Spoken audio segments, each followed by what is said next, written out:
নাঙ্গা তরোয়ার নিয়ে বিশ্বনবীর মাথা কাটার জন্য বের হয়ে গেলেন। বনু জাহারা গোত্রের একটা লোক বলে, ওমর তুমি কোথায় যাও? ওমরে ফারুক বলেন, মুহাম্মাদের কল্লা কাটার জন্য যাচ্ছি। পড়েন নাউজুবিল্লাহ। ওমরে ফারুক তলোয়ার নিয়ে ছুটলেন, পাগলের মতো ছুটলেন, আর ধৈর্য ধারণ করতে পারেন না। বিশ্বনবীর নূরানি চেহারাটা একবার দেখার জন্য পাগলের মতো ছুটতে আরম্ভ করলেন। ওমরে ফারুককে দারুল আরকামের কাছে আসতে দেখে বিশ্বনবীর চাচা হামজা ইবনে আব্দুল মুত্তালিব এসে বলে, নবী তাড়াতাড়ি দারুল আরকামের ঘর থেকে আপনি পালিয়ে অন্য কোথাও চলে যান। ওই যে ওমর ইবনে খাত্তাব নাঙ্গা তলোয়ার নিয়ে আপনার উপর আক্রমণ করার জন্য ছুটে আসছে গো নবী। বিশ্বনবী বললেন, ও আমার সাহাবারা, ও আমার চাচা হামজা, সবাই আপনারা সরে যান, ওমরে আসতে দেন, ওমরে বাধা দিয়েন না। কারণ কিছুদিন আগে তাহাজ্জুদের নামাজ পড়ে আমি আল্লাহর কাছে একটা বিশেষ দোয়া করেছি, আমার মন বলছে ওই দোয়াটা আল্লাহ কবুল করতে শুরু করেছে। ওমরে ফারুক চলে আসলেন, এসে কোনো কথা নাই, চিৎকার দিয়ে বললেন, আশহাদু আল্লা ইলাহা ইল্লাল্লাহ ওয়া আশহাদু আন্না মুহাম্মাদান আবদুহু ওয়া রাসূলুহু। আমি সাক্ষ্য দিলাম আল্লাহ এক, অদ্বিতীয়, আল্লাহ ছাড়া কোনো ইলাহা নাই, নিশ্চয় আপনি মুহাম্মদ আল্লাহর বান্দা এবং রাসূল। সুবহানাল্লাহ পড়েন। ওই শাহাদাতের জ্যোতি সাইয়েদনা ওমর ফারুকের হৃদয়টারে উজালা করে দিল। দুনিয়ার সব ভয়কে পেছনে ফেলে এক আল্লাহর ভয়কে অন্তরে ধারণ করে আওয়াজ করে পড়লেন, আশহাদু আল্লা ইলাহা ইল্লাল্লাহু ওয়াহদাহু লা শারীকা লাহু ওয়া আশহাদু আন্না মুহাম্মাদান আবদুহু ওয়া রাসূলুহু। পড়েন সুবহানাল্লাহ। এবার ওমরে ফারুক বিশ্বনবীর প্রশ্ন করলেন, নবী আলাসনা আলাল হক, আমি প্রশ্ন করি উত্তর দেন, আমরা কি সত্যের উপর নাই? বিশ্বনবী বললেন, বালা ওমর, আমরা এই সত্যের উপরে আছি। আমাদের কোরআন কি সত্য নয়? বিশ্বনবী বললেন, কোরআনও সত্য। আমাদের রব আল্লাহ কি সত্য নন? বিশ্বনবী বললেন, সত্য। ওমরে ফারুক বললেন, তাহলে ফিমাল ইখতিফা, তাহলে লুকিয়ে লুকিয়ে আর গোপনে দাওয়াতি কাজ কেন? আপনি সত্য নবী, কোরআন সত্য কিতাব, আমার রব আল্লাহ সত্য, আর আমি ওমর কালিমা পড়ে মুসলমান হয়ে গিয়েছি, তাহলে ফিমাল ইখতিফা, আর লুকিয়ে লুকিয়ে কোরআনের দাওয়াত দিবেন কেন? বের হন, মক্কার শহরের মাঝখানে চলে আসেন, চিৎকার করে আমরা আল্লাহর নামের ঘোষণা দেব। বিশ্বনবী ডেকে বললেন, না ওমর, এটা মাক্কি জীবন, ওমর এটা মাক্কি জীবন, এখানে দাওয়াতি কাজ করব লুকিয়ে লুকিয়ে, আস্তে আস্তে। আল্লাহ যখন আমাদেরকে বিজয়ী করে দিবেন তখন আমরা প্রকাশ্যে দাওয়াত দিলে কোনো সমস্যা নাই। সাইয়েদনা ওমর ফারুক বলেন, না ও নবী, আমার উপর ছেড়ে দেন, আমি দেখব আপনি আমারে শুধু মক্কার জামিনে একটা মিছিল দেওয়ার অনুমতি দেন। কিসের অনুমতি? আল্লাহর নামের তাকবীর দেওয়ার অনুমতি দেন। বিশ্বনবী বললেন, ঠিক আছে, সাবধানে তাকবীর দিও। ওমর ফারুক সামনে দাঁড়িয়ে বললেন, মান আরাদা আন তাসকুলা উম্মু ইয়াতামা ওয়ালাদু তারমিলা যাওজাতুহু ফালিয়াসুদ্দানি। কে আছো? মান আরাদা আন তাসকুলা উম্মু, কে আছো মায়ের বুক খালি করতে চাও? ইয়াতামা ওয়ালাদু, কে আছো বাচ্চাগুলারে, সন্তানগুলারে ইয়াতিম বানাতে চাও? তারমিলা যাওজাতুহু, কার এত বড় বুকের পাটা আছে দেখি, কে আছো স্ত্রীকে বিধবা বানাতে চাও? বুকের পাটা থাকলে আমি উমরে থামাও, যদি সাহস থাকে আমি উমরের মিছিল থামাও। ওমর ফারুক শুরু করলেন, আল্লাহু আকবার, আল্লাহু আকবার, আল্লাহু আকবার। স্লোগান দিতে দিতে সাইয়েদনা ওমর ফারুক কাবার গিলাফ যে স্পর্শ করলেন, ওমর ফারুকের এই স্লোগান কেউ থামাতে পারে নাই। কিয়ামত পর্যন্ত এই আল্লাহর নামের স্লোগান কেউ থামাতে পারবে না। চিল্লায় বলো ঠিক কিনা? আজকে আমরা সাইয়েদনা ওমর ফারুকের জীবনী থেকে কিছু শিক্ষা আমাদের নিজেদের জন্য নিয়ে আমরা বাড়িতে ফিরব। আল্লাহ তাআলা তিনটা ইমানি ধাক্কা ওনার হৃদয়ে দিয়ে ওনাকে ইসলামের জন্য কবুল করে নিয়েছেন। কয়টা ধাক্কা? এক নাম্বার ধাক্কা হচ্ছে বিশ্বনবীর দোয়ার ধাক্কা। দোয়ার একটা ধাক্কা আছে না নাই?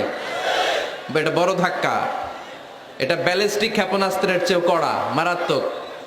মিসাইল হামলা করলে যেমনি লক্ষ্যবস্তু ভেদ করে, দোয়ার মতো দোয়া করলো, দোয়া যে লক্ষ্যবস্তুতে আঘাত হানে, ঠিক কিনা? বিশ্বনবী দোয়া করলেন, আল্লাহুম্মা আইজ্জাল ইসলাম বিহাব্বির রাজুলাইনি ইলাইক। আল্লাহ, এই মক্কার দুইজন লোকের একজনকে তুমি কালিমার সুশীতল ছায়াতলে এনে দাও। দুইজন লাগবে না, কয়জন লাগবে? একজন। কারণ যুগ জামানা পাল্টে দিতে চাই না অনেকজন, এক মানুষই আনতে পারে জাতির জাগরণ। এক মানুষই বিপদকালে বাঁচায় কাফেলায়, ক্ষুদ্র ডিঙ্গি বাঁচায় জাহাজ অসীম দরিয়ায়। এজন্য জামানা পাল্টে দিতে লাগে কয়জন?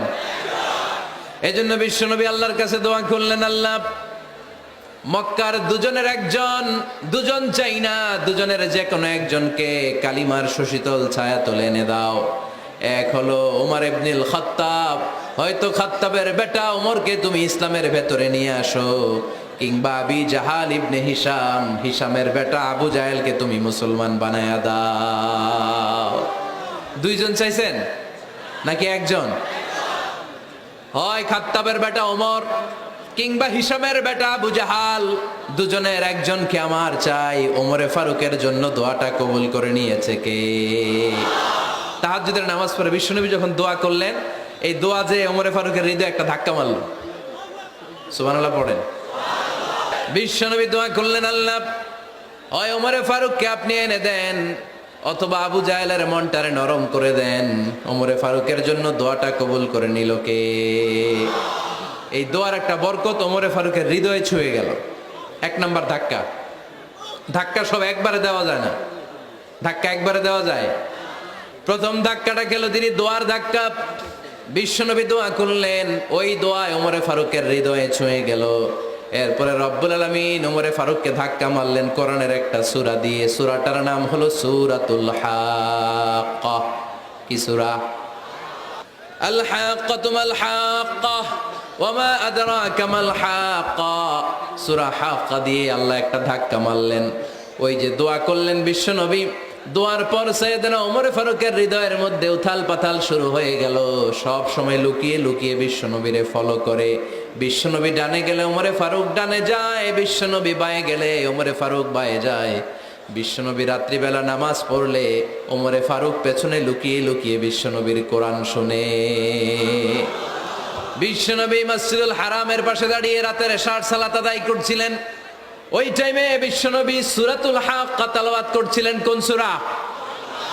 সূরাতুল হাক্কা বিশ্বনবী তেলাওয়াত করেছেন। ওমরে ফারুক মন্ত্রমুগ্ধ হয়ে বিশ্বনবীর কণ্ঠের তেলাওয়াত শুনে। বিশ্বনবীর তেলাওয়াতের কণ্ঠ আমাদের কণ্ঠের মতো নাকি? বিশ্বনবীর কণ্ঠ কারি বাসাদের কণ্ঠের মতো? আহমদ বিন ইউসুফের কণ্ঠের মতো? আমার নবীর কণ্ঠের সুরের ঝংকারের সাথে পৃথিবীর কোন কারি সাহেবের তুলনা চলবে?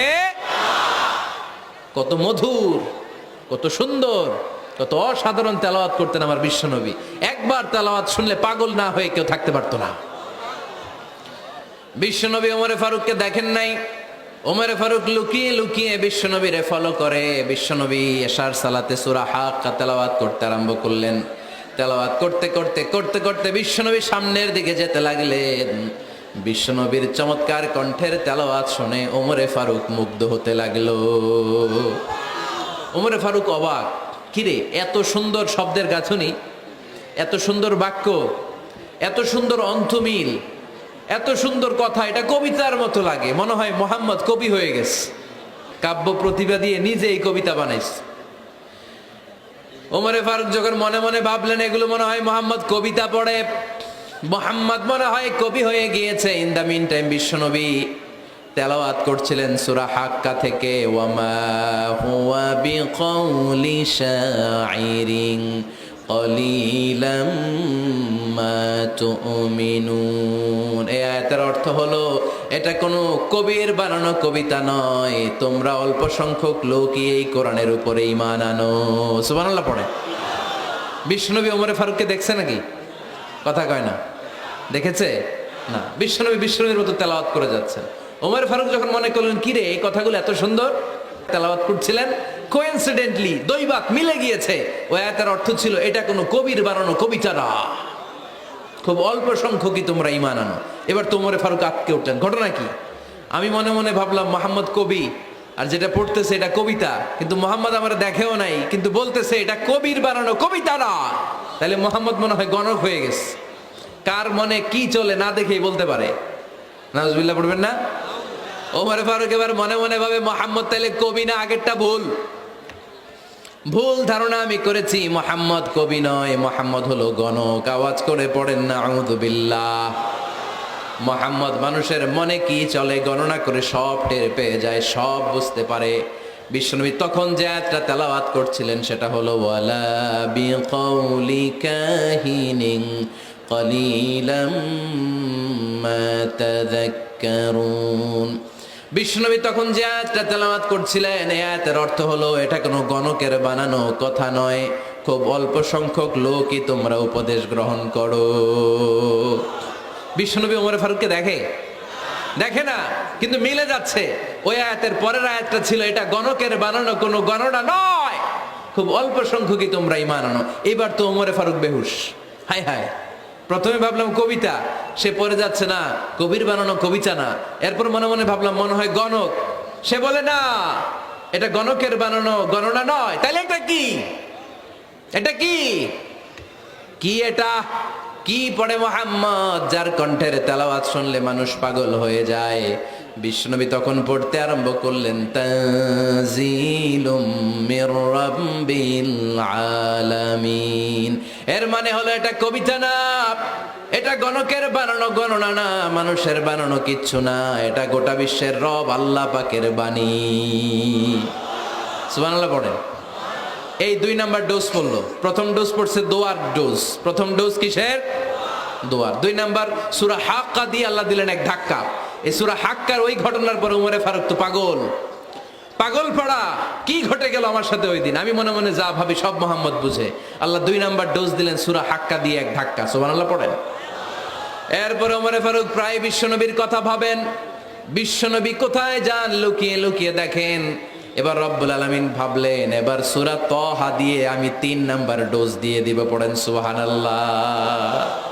এবার 3 নাম্বার ডোজ পাবেন, কিন্তু শয়তান ওয়াসওয়াসা দিচ্ছে, ওমরে ফারুক যাও, মক্কায় ঘোষণা হয়েছে মুহাম্মদের কল্লা এনে দিতে পারলে এত এত স্বর্ণ মুদ্রা। শয়তানের ওয়াসওয়াসায় আবার ভুল পথে হাঁটতে লাগলেন সাইয়েদনা ওমর। নাঙ্গা তরবার নিয়ে বিশ্বনবীর মাথা কাটার জন্য বের হয়ে গেলেন। বনু জাহারা গোত্রের একটা লোক বলে ওমর তুমি কোথায় যাও? ওমরে ফারুক বলেন মুহাম্মাদের কল্লা কাটার জন্য যাচ্ছি। পড়েন নাউজুবিল্লাহ। আবু জাহারা গোত্রের লোক বলে তুমি মুহাম্মাদের কল্লা কাটতে যাও? আরে তোমার বোন ফাতেমা বিনতে খাত্তাব আর তোমার বোনের জামাই সাঈদ, এরা তো 2 জন কালিমা পড়ে মুসলমান হয়ে গেছে।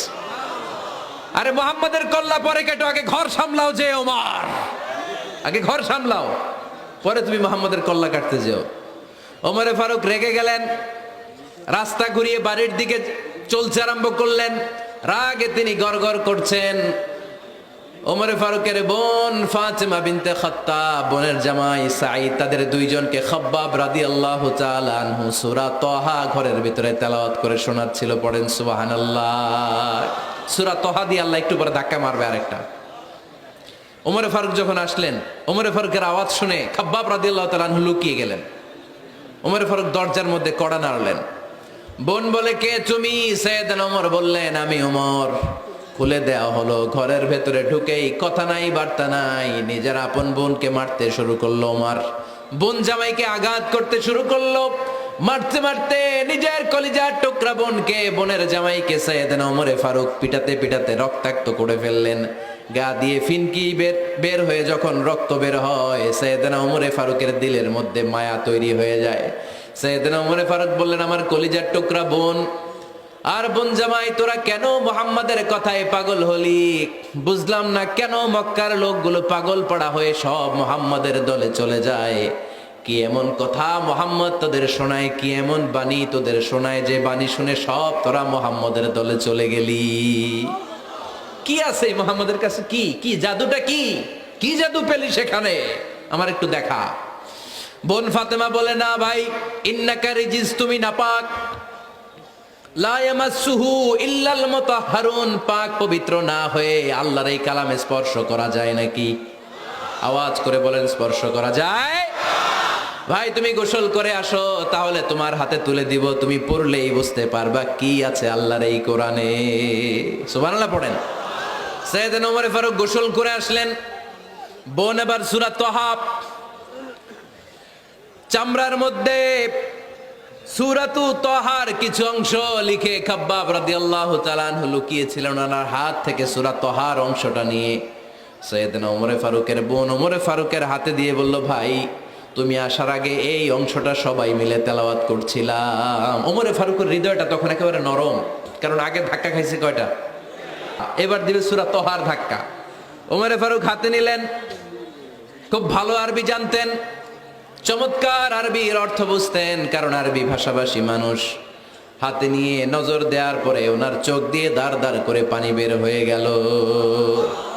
ওমরে ফারুক আয়াতগুলোর দিকে তাকিয়ে পড়তে আরম্ভ করলেন, তহা মা আনজালনা আলাইকাল কুরআনা লিতাশকা ইল্লা তাযকিরাতাল লিমান ইয়াখশা তানজিলাম মিম্মান খালাকাল আরদা ওয়াস সামাওয়াতিল উলা। পড়েন সুবহানাল্লাহ। উনি পড়তে আরম্ভ করলেন, তহা মা আনজালনা আলাইকাল কুরআনা লিতাশকা, এই কোরআনকে হতভাগা জাতি হিসেবে থাকার জন্য তোমাদের উপর নাজিল করি নাই।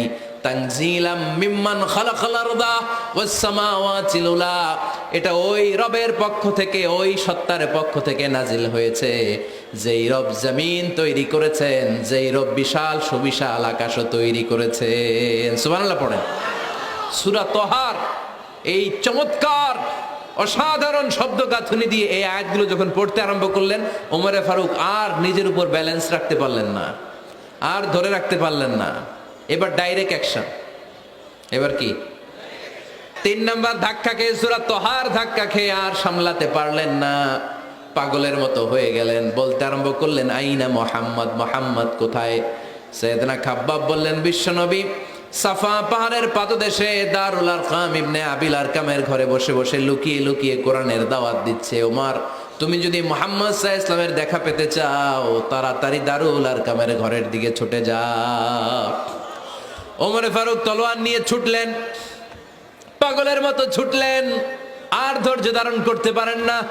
বিশ্বনবীর নূরানি চেহারাটা একবার দেখার জন্য পাগলের মতো ছুটতে আরম্ভ করলেন।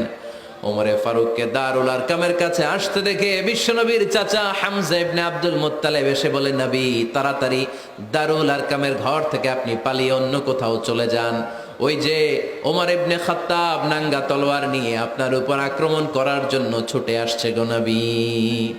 বিশ্বনবী বললেন, ও আমার সাহাবারা, ও আমার চাচা হামজা, সবাই আপনারা সরে যান, ওমররে আসতে দেন, ওমররে বাধা দিয়েন না। কারণ কিছুদিন আগে তাহাজ্জুদের নামাজ পড়ে আমি আল্লাহর কাছে একটা বিশেষ দোয়া করেছি, আমার মন বলছে ওই দোয়াটা আল্লাহ কবুল করতে শুরু করেছে। ওমরে ফারুক চলে আসলেন, এসে কোনো কথা নাই, চিৎকার দিয়ে বললেন, আশহাদু আল্লা ইলাহা ইল্লাল্লাহ ওয়া আশহাদু আন্না মুহাম্মাদান আবদুহু ওয়া রাসূলুহু, আমি সাক্ষ্য দিলাম আল্লাহ এক, অদ্বিতীয়, আল্লাহ ছাড়া কোনো ইলাহা নাই, নিশ্চয় আপনি মুহাম্মদ আল্লাহর বান্দা এবং রাসূল। সুবহানাল্লাহ পড়েন। এই কালমা শাহাদাতের ভেতরে আল্লাহর কথা, আমার নবীর কথা ঢুকিয়ে দিয়েছে কে? ঝিনুকের ভেতর লুকিয়ে থাকে যেমন মতি, ঝিনুকের ভেতর লুকিয়ে থাকে যেমন মতি, কালমা শাহাদাতে আছে আল্লাহর জ্যোতি, কালমা শাহাদাতে আছে আল্লাহর জ্যোতি। পড়েন, ঝিনুকের ভেতর লুকিয়ে থাকে যেমন মতি, ঝিনুকের ভেতর লুকিয়ে থাকে যেমন মতি, কালমা শাহাদাতে আছে আল্লাহর জ্যোতি, কালমা শাহাদাতে আছে আল্লাহর জ্যোতি। পড়েন আল্লাহু আকবার। ওই শাহাদাতের জ্যোতি সাইয়েদনা ওমর ফারুকের হৃদয়টারে উজালা করে দিল। দুনিয়ার সব ভয়কে পেছনে ফেলে এক আল্লাহর ভয়কে অন্তরে ধারণ করে আওয়াজ করে পড়লেন, আশহাদু আল্লা ইলাহা ইল্লাল্লাহু ওয়াহদাহু লা শারীকা লাহু ওয়া আশহাদু আন্না মুহাম্মাদান আবদুহু ওয়া রাসূলুহু। পড়েন সুবহানাল্লাহ। 3টা ধাক্কা। প্রথম ধাক্কাটা দোয়া, দ্বিতীয় ধাক্কা হাক্কা, তৃতীয় ধাক্কা সূরা তহা। 3টা ধাক্কার মাধ্যমে সাইয়েদনা ওমর ফারুককে মুসলমানদের লিডার বানায় দিল কে? ওমর ফারুক কালিমা পড়ে মুসলমান হয়ে গেছে। মুসলিম সাহাবাদের মধ্যে আনন্দের বন্যা বয়ে গেল। বিশ্বনবী খুশি হয়ে গেলেন, আল্লাহ শুকরিয়া করলেন, আল্লাহ তুমি আমার দোয়া ফিরিয়ে দাও নাই, আমি বলেছি দুজনের একজনকে চাই, তুমি ওমরে ফারুককে দান করেছো, পড়েন আলহামদুলিল্লাহ। এবার ওমরে ফারুক বিশ্বনবীর প্রশ্ন করলেন, নবী আলাসনা আলাল হক, আমি প্রশ্ন করি উত্তর দেন, আমরা কি সত্যের উপর নাই? বিশ্বনবী বললেন, বালা ওমর, আমরা এই সত্যের উপরে আছি। আমাদের কোরআন কি সত্য নয়? বিশ্বনবী বললেন, কোরআনও সত্য। আমাদের রব আল্লাহ কি সত্য নন? বিশ্বনবী বললেন, সত্য। ওমরে ফারুক বললেন, তাহলে ফিমাল ইখতিফা, তাহলে লুকিয়ে লুকিয়ে আর গোপনে দাওয়াতি কাজ কেন? আপনি সত্য নবী, কোরআন সত্য কিতাব, আমার রব আল্লাহ সত্য, আর আমি ওমর কালিমা পড়ে মুসলমান হয়ে গিয়েছি, তাহলে ফিমাল ইখতিফা, আর লুকিয়ে লুকিয়ে কোরআনের দাওয়াত দিবেন কেন? বের হন, মক্কার শহরের মাঝখানে চলে আসেন, চিৎকার করে আমরা আল্লাহর নামের ঘোষণা দেব। বিশ্বনবী ডেকে বললেন, না ওমর, এটা মাক্কি জীবন, ওমর এটা মাক্কি জীবন, এখানে দাওয়াতি কাজ করব লুকিয়ে লুকিয়ে, আস্তে আস্তে। আল্লাহ যখন আমাদেরকে বিজয়ী করে দিবেন, তখন আমরা প্রকাশ্যে দাওয়াত দিলে কোনো সমস্যা নাই। সাইয়েদনা ওমর ফারুক বলেন, না ও নবী, আমার উপর ছেড়ে দেন, আমি দেখব, আপনি আমারে শুধু মক্কার জামিনে একটা মিছিল দেওয়ার অনুমতি দেন। কিসের অনুমতি? আল্লাহর নামের তাকবীর দেওয়ার অনুমতি দেন। বিশ্বনবী বললেন, ঠিক আছে, সাবধানে তাকবীর দিও। ওমরে ফারুক তাকবীর দেওয়ার জন্য লোক খুঁজতে আরম্ভ করলেন। মুসলিম 11 জন সাহাবাকে খুঁজে পেলেন। কয়জন? ওমরে ফারুক বললেন, 11 জনই চলবে। 11 জনকে 2 লাইন করলেন। কয় লাইন? পিছনে 6 জন, সামনে 5 জন। পিছনের লাইনের নেতা বানিয়ে দিলেন বিশ্বনবীর চাচা হামজা ইবনে আব্দুল মুত্তালিবকে। প্রথম লাইনের 5 জনের নেতৃত্ব দিতে আরম্ভ করলেন সাইয়েদনা ওমরে ফারুক নিজেই। 2 লাইন তাকবীর দিতে জানলে বেশি মানুষ লাগে না, 10 জন দিয়ে গোটা বিশ্বটারে কাঁপিয়ে দেয়া যায়। 11 জন, 6 আর 5। ওমর ফারুক সামনে দাঁড়ালেন। ওমর ফারুক সামনে দাঁড়িয়ে এবার আল্লাহর নামের স্লোগান দিবেন। ওমর ফারুক বললেন, আমরা খুব লম্বা চূড়া স্লোগান দিব না, খুব ছোট্ট, দারুল আরকামের ঘর থেকে কাবা ঘর পর্যন্ত, বাইতুল্লাহ পর্যন্ত, এতটুকু জায়গা আমরা তাকবীর দিতে দিতে সামনের দিকে এগোবো, পৃথিবীর কোনো শক্তি আমাদেরকে থামায় দিতে পারবে না। ওমর ফারুক তখন 1 বাক্যের একটা ভাষণ দিলেন। কয় বাক্যের? ওমর ফারুক সামনে দাঁড়িয়ে বললেন, মান আরাদা আন তাসকুলা উম্মু ইয়াতামা ওয়ালাদু তারমিলা যাওজাতুহু ফালিয়াসুদ্দানি। কে আছো? মান আরাদা আন তাসকুলা উম্মু, কে আছো মায়ের বুক খালি করতে চাও? ইয়াতামা ওয়ালাদু, কে আছো বাচ্চাগুলারে, সন্তানগুলারে ইতিম বানাতে চাও? তারমিলা যাওজাতুহু, কার এত বড় বুকের পাটা আছে দেখি, কে আছো স্ত্রীকে বিধবা বানাতে চাও? বুকের পাটা থাকলে আমি ওমরে থামাও, যদি সাহস থাকে আমি ওমরের মিছিল থামাও। ওমর ফারুক শুরু করলেন, আল্লাহু আকবার, আল্লাহু আকবার, আল্লাহু আকবার। স্লোগান দিতে দিতে সাইয়েদনা ওমর ফারুক কাবার গিলাফ যে স্পর্শ করলেন, ওমর ফারুকের এই স্লোগান কেউ থামাতে পারে নাই। কিয়ামত পর্যন্ত এই আল্লাহর নামের স্লোগান কেউ থামাতে পারবে না। চিল্লায় বলো ঠিক কিনা?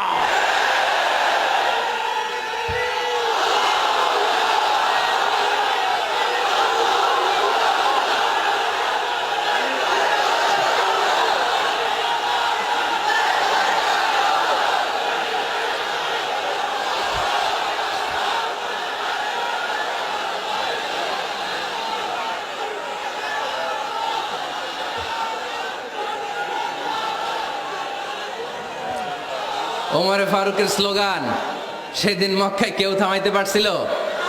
আওয়াজ করে বলতে পারছিল? এখনো আল্লাহর নামের স্লোগান কেউ থামাই দিতে পারবে? কিয়ামত পর্যন্ত আমার রবের স্লোগান কেউ থামাতে পারবে?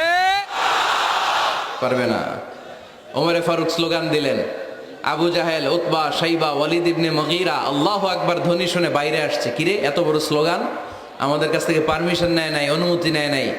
অনুমতি নেওয়া ছাড়াই স্লোগান শুরু। বের হয়ে দেখে মিছিলের সামনে ওমর। ওমরে ফারুককে দেখে আবু জাহেল দিছে 1 দৌড়, উতবা দিছে আরেক দৌড়, সাইবা দিছে বহু দৌড়। সুবহানাল্লাহ পড়বেন না? এজন্য ওমর বেশি লাগে না, ওমর লাগে 1 জন। চিল্লায় বলতে হবে, ওমরে ফারুক লাগে কয়জন? 1 জন। ওমরই গোটা বিশ্বের চেহারা পাল্টে দিতে সক্ষম। চিল্লায় বলেন ঠিক কিনা? গোটা বিশ্বে মুসলমানদের আছে করুণ অবস্থা। আমাদের কোনো সেন্ট্রাল লিডারশিপ নাই। আমাদের মুসলিম দেশগুলোরে এক করে রাখবে, ভাইয়ের মতো রাখবে, আমাদের স্বার্থ নিয়ে কথা বলবে, এরকম নেতা আমাদের নাই, ঠিক কিনা? আমরা সেই ওমরে ফারুকের অপেক্ষায়, আমরা সেই ইমাম আল মাহাদির অপেক্ষায়, যার একটা হুঙ্কারের আহ্বানে গোটা বিশ্বের সব মুসলমান এক প্ল্যাটফর্মে চলে আসবে। ওইরকম নেতা একজন লাগবে। কয়জন? গোটা মুসলিম উম্মাকে একত্রিত করার জন্য একজন উমরে যথেষ্ট, ঠিক কিনা? আবার বিশ্বনবী বলছেন, লা নাবিয়্যা বা'দি ওয়ালা রাসূলা, আমার পরে কোনো নবী নাই, আমার পরে কোনো রাসূল নাই। তবে লাউ কানা বা'দি নাবিয়্যুন লাকানা উমর, আমি নবীর পরে যদি নবী হওয়ার যোগ্যতা কারো থাকে, আমার উমরের মধ্যে সেই যোগ্যতা আল্লাহ দিয়েছে। প্রভু তুমি বলেছ রাসূল দেবে না, বলনি দেবে না ওমর, বলনি দেবে না হামজা তারিক, খালিদ বিজয় সমর। প্রভু তুমি বলেছ রাসূল দেবে না, বলনি দেবে না ওমর, বলনি দেবে না হামজা তারিক, খালিদ বিজয় সমর। প্রভু তুমি বলেছ রাসূল দেবে না। আল্লাহু আকবার। একটা ওমর দরকার। কয়জন দরকার? কয়জন দরকার? এই পুরা উম্মাহ, মুসলিম উম্মার মধ্যে ওনার পজিশন নাম্বার 3। ওমর ফারুকের পজিশন নাম্বার 1 নম্বর পজিশন বিশ্বনবীর সাল্লাল্লাহু আলাইহি ওয়াসাল্লাম। দ্বিতীয় পজিশন আবু বকর। আর 3 নম্বর পজিশন, সুবহানাল্লাহ পড়বেন না? আশরাতুল মুবাশশিরিনা বিল জান্নাহ, জান্নাতের সুসংবাদ প্রাপ্ত অনেক সাহাবার কথা হাদিসে পাওয়া যায়, কিন্তু এক হাদিসে আল্লাহ রাসূল সাল্লাল্লাহু আলাইহি ওয়াসাল্লাম 10 জন সাহাবীর কথা বলেছেন। ওই 10 জনের ভেতরে সাইয়েদনা ওমর ফারুক আছে না নাই? আবার ওমর ফারুক ছিলেন বিশ্বনবীর শ্বশুর। সাইয়েদনা ওমর ফারুকের কন্যা হাফসা রাদিয়াল্লাহু তাআলা আনহাকে বিশ্বনবী বিয়ে করে ওমর ফারুকের জামাই হয়েছেন, আর ওমর ফারুককে বিশ্বনবী শ্বশুর বানিয়েছেন। সুবহানাল্লাহ পড়েন। আগে জানতেন এটা? ওমর ফারুক রাদিয়াল্লাহু তাআলা আনহু যে বিশ্বনবীর শ্বশুর ছিল, এটা আজকে প্রথম জানলেন। কে কে দেখি? দেখছেন? অনেকেই জানে না। মাশাআল্লাহ, হাত নামান, আমরা জেনে নিব, জানতে কোনো সমস্যা নাই। 4 জন খলিফার 2 জন হচ্ছে বিশ্বনবীর মেয়ের জামাই, বাকি 2 জন হচ্ছে বিশ্বনবীর শ্বশুর। সাইয়েদনা উসমান রাদিয়াল্লাহু তাআলা আনহুর কাছে বিশ্বনবী সাল্লাল্লাহু আলাইহি ওয়াসাল্লাম 2 কন্যাকে বিয়ে দিয়েছেন। বিশ্বনবী সাল্লাল্লাহু আলাইহি ওয়াসাল্লামের মোট কন্যা 4 জন। কয়জন? বড় মেয়ের নাম যায়েনব রাদিয়াল্লাহু তাআলা আনহা, ওনার স্বামীর নাম ছিল আবুল আস ইবনে রাবি'। তারপরের মেয়ের নাম হচ্ছে উম্মে কুলসুম, ওনাকে বিয়ে দিয়েছিলেন বিশ্বনবী সাইয়েদনা ওসমান রাদিয়াল্লাহু তাআলা আনহুর সাথে। উম্মে কুলসুম রাদিয়াল্লাহু তাআলা আনহার ইন্তেকালের পরে আরেক মেয়ে রুকাইয়াকে বিশ্বনবী সাইয়েদনা ওসমানের কাছে আবার বিয়ে দিয়ে দিলেন।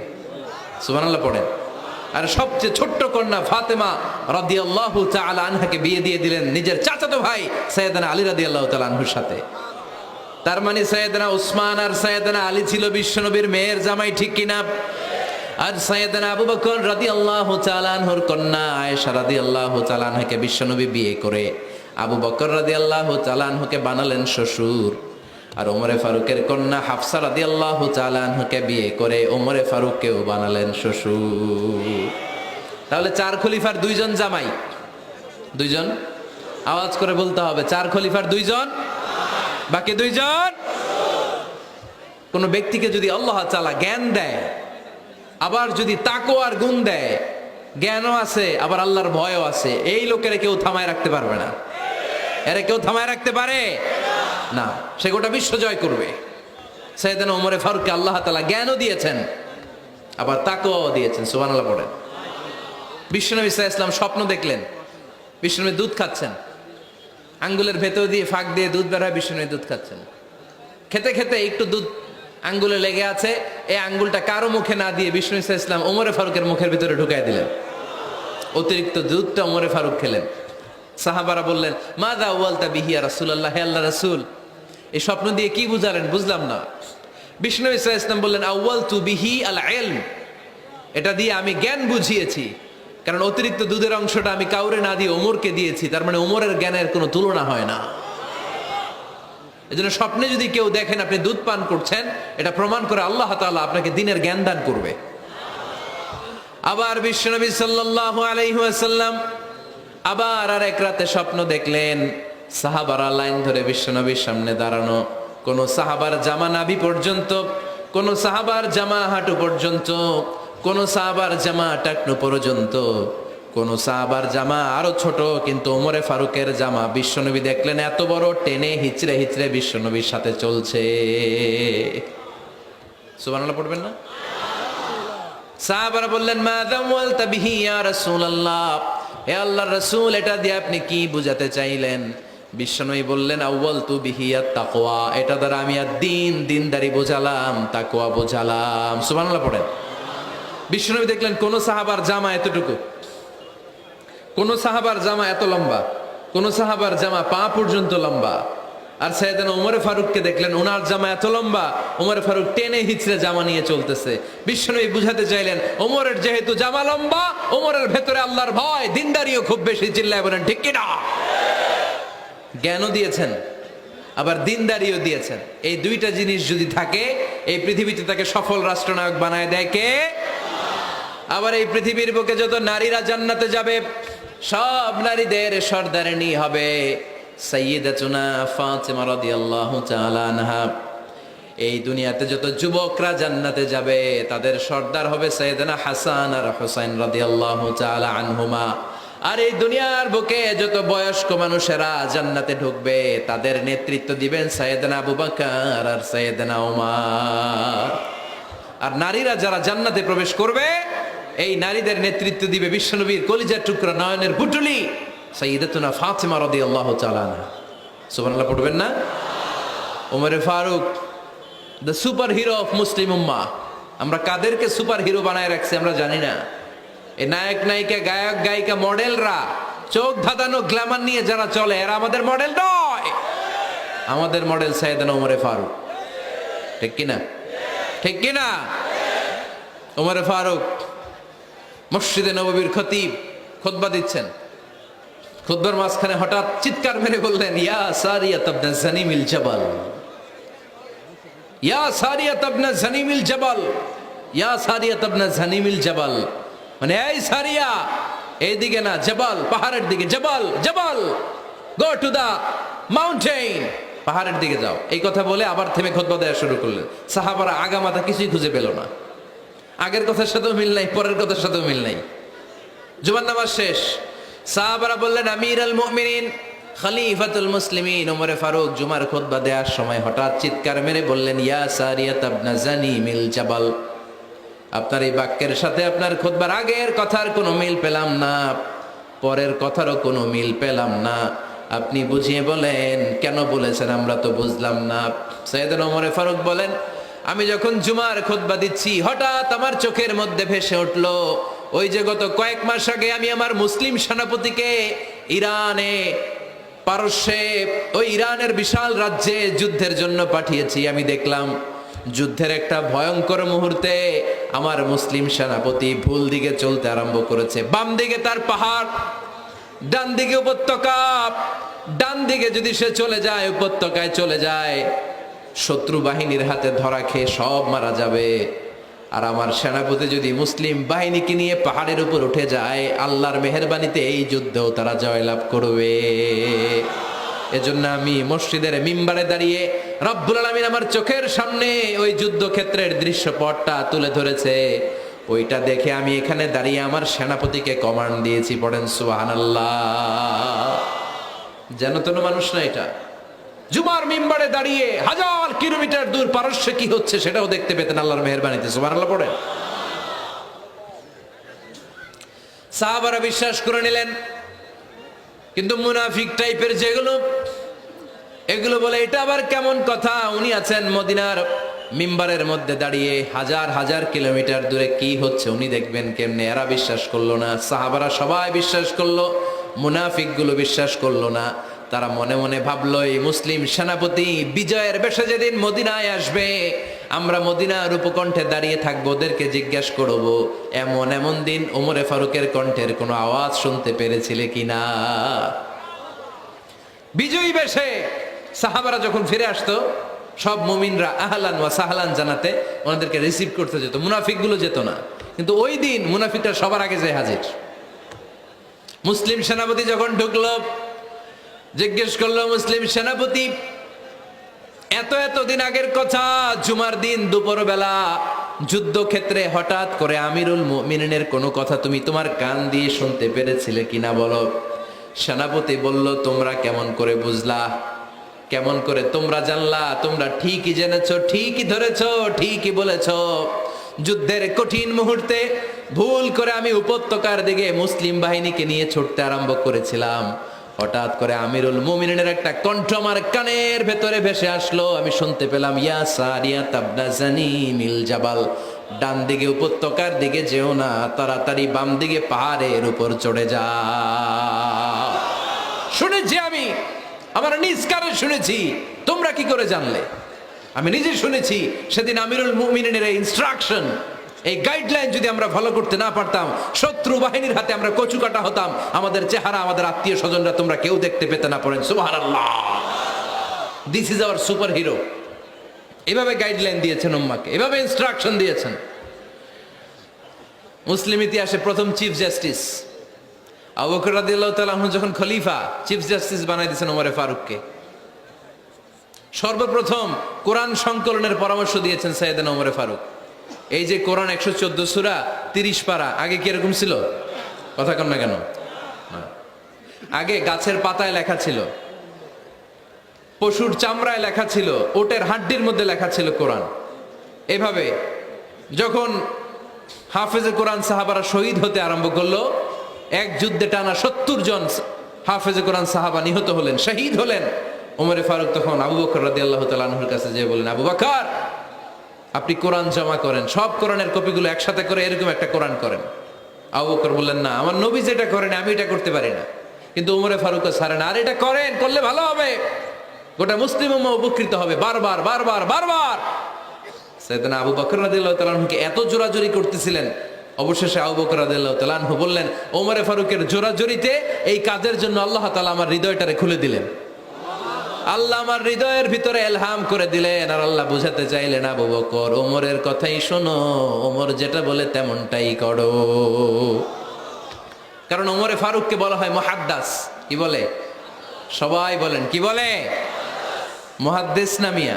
মুহাদ্দিস মানে যে হাদিস বিশারদ, আর মুহাদ্দিস মানে যার মুখ থেকে আল্লাহর কথাগুলো বেরোয়। আল্লাহ কি বলতে চায়, আল্লাহ তাআলা ওই কথাগুলো, ওই ভাবনাগুলো ওই লোকের মুখ দিয়ে বের করে দেয়। জোরে বলেন সুবহানাল্লাহ।